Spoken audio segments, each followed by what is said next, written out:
Detective जे आज अपने दोस्त की बर्थडे पार्टी से आया है। वो बहुत थक गया है, इसलिए वो एकदम सो जाता है। आज तो बहुत मजा किया, बहुत नींद आ रही है, सो जाता हूँ। पता नहीं सुबह क्या होगा, हर दिन की तरह कहीं कल भी केस आ गया तो। डिटेक्टिव जे सो जाता है, लेकिन सुबह उठते ही उसे एक रेस्टोरेंट से फोन आता है जो उसे बताता है कि देर रात एक कुक का उनके होटल में मर्डर हो गया है। अरे जो सोचा था वही हुआ, एक दिन का भी आराम नहीं मिलता।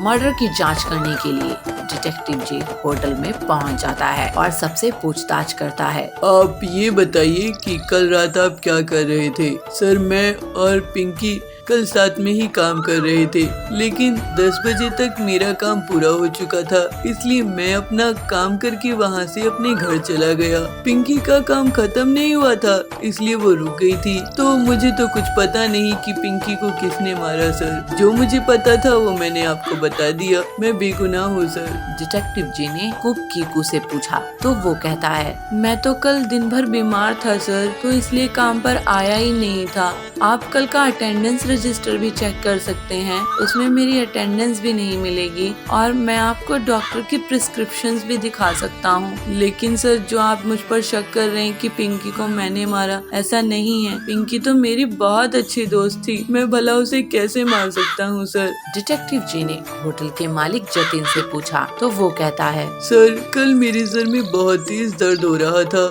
दर्द इतना था कि दवाई से भी कंट्रोल नहीं हो रहा था, तो इसलिए मैं शाम के 5 बजे ही अपने घर चला गया था। और फिर यहाँ क्या हुआ, किसने किया, पिंकी को किसने मारा, मुझे नहीं पता सर। डिटेक्टिव जे आप सभी की बातें सुन चुका था, पर उसे समझ नहीं आ रहा था कि खून किसने किया है। तभी उसकी नजर पिंकी के पास कुछ लिखी चीज पर जाती है जो कुछ कोड वर्ड्स में लिखा हुआ था। डिटेक्टिव जी ने उसे ध्यान से देखा तो वो समझ गया कि पिंकी मरने से पहले क्या बताना चाहती थी। क्या आप देखकर बता सकते हैं कि वो क्या बताना चाहती थी? ध्यान से देखिए, पिंकी के पास वहाँ लिखा है बॉस डिड इट, और बॉस तो जतिन है, इसका मतलब उसी ने खून किया है। पिंकी ने मरने से पहले ये लिख दिया होगा ताकि उसका कातिल पकड़ा जा सके। डिटेक्टिव जे ये बात समझ जाता है और जतिन को पकड़ लेता है और उसको इंस्पेक्टर सिम्बा के हवाले कर देता है। दाता दाता चले गए, रह गए अब कंजूस, दान मान समझे नहीं, लड़ने को तजबूत। एक बार प्रदेश में अकाल पड़ गया। यह देखकर आचार्य जयसूर्या को बड़ा दुख हुआ। उन्होंने लोगों से कहा कि बहुत से लोग अन्न और वस्त्र के लिए तरस रहे हैं। मेरे प्रिय शिष्य और गांव के सभी लोग जरा ध्यान से सुनिए। पूरी प्रदेश में अकाल पड़ा हुआ है, जिसको जो बन पड़ता है हमें लोगों की सहायता करनी चाहिए। मनुष्य को मनुष्य की सहायता करना धर्म होता है। आप लोगों से जो कुछ बने उसे दान करें। आचार्य की यह उपदेश सुनकर सब लोग बिना दिए अपने अपने घर चले गए। एक गरीब व्यक्ति बैठा ही रहा। उसने सोचा कि उसके पास तो वस्त्र के अलावा और कुछ नहीं है। अगर मैं इस वस्त्र को उतार कर दे दूंगा तो नंगा हो जाऊंगा। उसके बाद उसने फिर से सोचा कि मनुष्य तो बिना वस्त्र के पैदा होता है और बिना वस्त्र के ही चला जाता है। न जाने कितने साधु सन्यासी बिना वस्त्र के ही रहते हैं, फिर मैं बिना वस्त्र के क्यों नहीं रह सकता? यह सोचते हुए उसने अपने वस्त्र उतारकर आचार्य को दे दिया। आचार्य ने उसे आशीर्वाद दिया। वह प्रसन्न होकर घर की ओर चल पड़ा। वह खुशी से चिल्लाकर कह रहा था, मैंने अपने आधे मन को जीत लिया है। तभी सामने से राजा की सवारी आ रही थी। उस गरीब की बात सुनकर राजा ने उसे अपने पास बुलाया और पूछा कि तुमने आधे मन को कैसे जीता? तब वह गरीब कहता है, आचार्य दुखियों के लिए दान मांग रहे थे, यह सुनकर मैंने अपने वस्त्र उतार दिए। पहले तो मेरे मन ने इनकार किया, फिर मैंने उसे समझाया कि मनुष्य बिना वस्त्र के पैदा होता है और मृत्यु होने पर साथ में कुछ भी नहीं ले जाता। राजा उसकी बात से बड़ा प्रसन्न हुआ। उसने मोतियों का हार और कीमती वस्त्र उसे दिए। उसने वह सब ले जाकर फिर से आचार्य के चरणों में रख देता है। आचार्य ने उसे हृदयपूर्वक धन्यवाद कहते हुए कहते हैं, जो दूसरों के लिए अपना सब कुछ दे देता है उसकी बराबरी कोई नहीं कर सकता। आपके हृदय वैशाल्यता को देखकर स्वयं भगवान आपके ऊपर प्यार बरसा रहे हैं। यह कहते हुए उन मोतियों की मालाओं को बेचकर आचार्य ने गांव वालों के लिए अन्न का प्रबंध किया।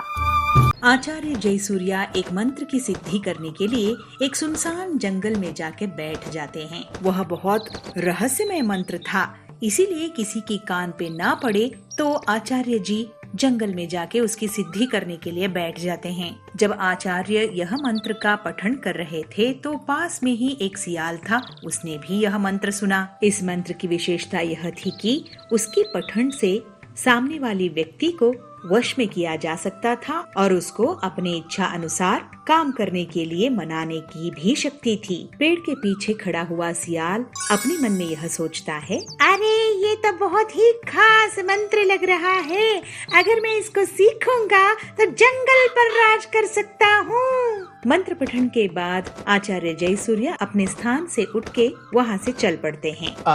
अब लगता है मैंने इस मंत्र पे सिद्धि पा ली है। तभी वह सियाल आचार्य के सामने आके खड़ा होता है और कहता है, अरे आचार्य, मेरे से ज्यादा अच्छी तरह से सिद्धि आप कहाँ पाओगे? मैंने तो इसको पूरा का पूरा अपने जहन में उतार ली है। ऐसे कहते हुए सियाल वहाँ से भाग जाता है। आचार्य भी उसका पीछा करने लगे। उफ, इस सियाल को पकड़ के रोकना होगा, वरना ये मंत्र का गलत उपयोग कर सकता है।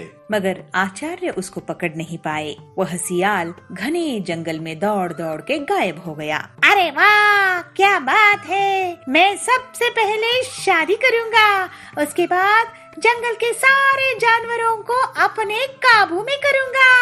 ऐसे ही सोचते सोचते सियाल ने अपने लिए एक दुल्हन ढूंढ ली और मंत्र पठन करके सामने की सियाल के मन पे काबू कर लिया और उसे कहा, देखो, अगर तुम मेरे से शादी करोगी तो इस जंगल की महारानी बनोगी। ठीक है, मैं तुमसे शादी करने के लिए तैयार हूँ। लालची सियाल उसके बाद जंगल में घूमते हुए जा रहा है, यह मन में सोच लगा के कि सारे जानवरों को अपने वश में करना है। जैसे ही वह सियाल मंत्र पठन करता है तो सारे जंगल के जानवर उसके पीछे पीछे चल पड़ते हैं और जैसा सियाल कहता था वैसे ही करने भी लगे। शेर सामने आके कहता है, तुम ही हमारे दाता हो, तुम सबसे बड़े पराक्रमी हो, तुम ही इस जंगल के राजा हो, आज्ञा महाराज। जब शेर ऐसा कहता है तो सारे जानवर उसके इर्द गिर्द घूमते हुए जय हो महाराज की कहर लगाते हैं और सियाल और उसकी बीवी को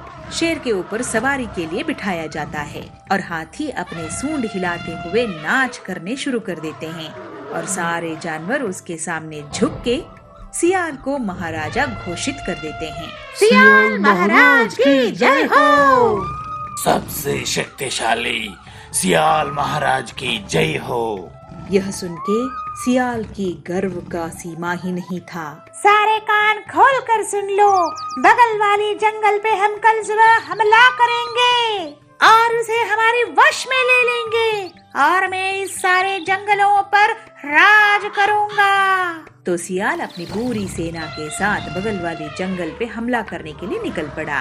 उस जंगल की प्रवेश पर खड़े होके उस जंगल की राजा को संदेशा भेजा जाता है, हम यहीं पर पड़ाव डालेंगे और उस राजा को यहाँ पर बुलाएंगे। जब उस जंगल की राजा को संदेशा मिला तो उस राजा के साथ आचार्य जयसूर्या भी थे। उस संदेश में लिखा हुआ था कि अपनी जंगल को सियाल को सौंप दे या फिर लड़ते हुए मर जाए। अरे ये कौन सी जानवर है जो मेरे जंगल में आके मुझे ही सवाल कर रहा है और चुनौती का संदेशा।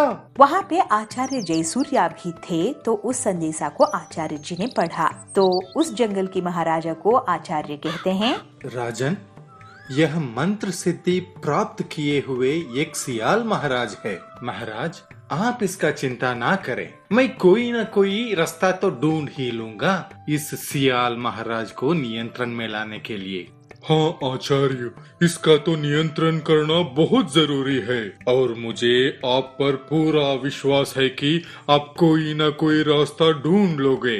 मुझे इसके कुतंत्र के बारे में पता लगाना होगा। मन में यह सोचते हुए आचार्य नजदीकी पहाड़ के ऊपर गए और सामने देखते हैं जम्बुक की पूरी सेना है और वहाँ से आवाज देते हैं, सर्वशक्तिशाली सियाल महाराज, इस जंगल के ऊपर कैसे कब्जा करोगे? अरे आचार्य, मैं अपने सारे शेरों को और सियालों को गरजने के लिए बोलूंगा और इससे परेशान सारे जंतुएं बाहर आ जाएंगे तो मैं जाके सिंहासन पे बैठूंगा। अरे ये तो मुमकिन नहीं है। महाराजा शेर सियाल की बात मानेगा? आचार्य, आपको ऐसा लगता है, मगर ये सारे शेर मेरी बात मानेंगे। जिस शेर पे मैं सवारी कर रहा हूँ ये भी गरजेगा। अरे बातें तो ज्यादा हो गए, बातों को बंद करो और करके दिखाओ, देखते हैं शेर गरजते भी है या नहीं। आचार्य की बात सुन के सियाल को बहुत गुस्सा आता है और वह सारे शेरों को कहता है, अरे अपनी राजा की आज्ञा पालन करो, इतने जोर से गरजो कि इस जंगल के सारे जंतु बाहर आ जाएं। शेर की गरजना सुन के जो सियाल के साथ आए थे हाथी, वह कूदने लगे और डर के मारे इधर उधर भागने लगे और शेर को नीचे गिरा दिया। इस वजह से सियाल और उसकी पत्नी धड़ाम से नीचे गिर पड़े और जोर जोर से चिल्लाना शुरू कर दिया। इसको देख के हाथी, भालू, जो सारे जंतुए वहाँ पे मौजूद थे, घबरा के इधर उधर भागने लगे और एक दूसरे को टकराने लगे। इस भागदौड़ में सियाल कुचला गया और मर गया और सारे जानवर अपने अपने जंगल को लौट गए। आचार्य की युक्ति काम आई और आचार्य को यह प्रसन्नता हुई कि अपनी जो मंत्र था उसका गलत इस्तेमाल नहीं हुआ।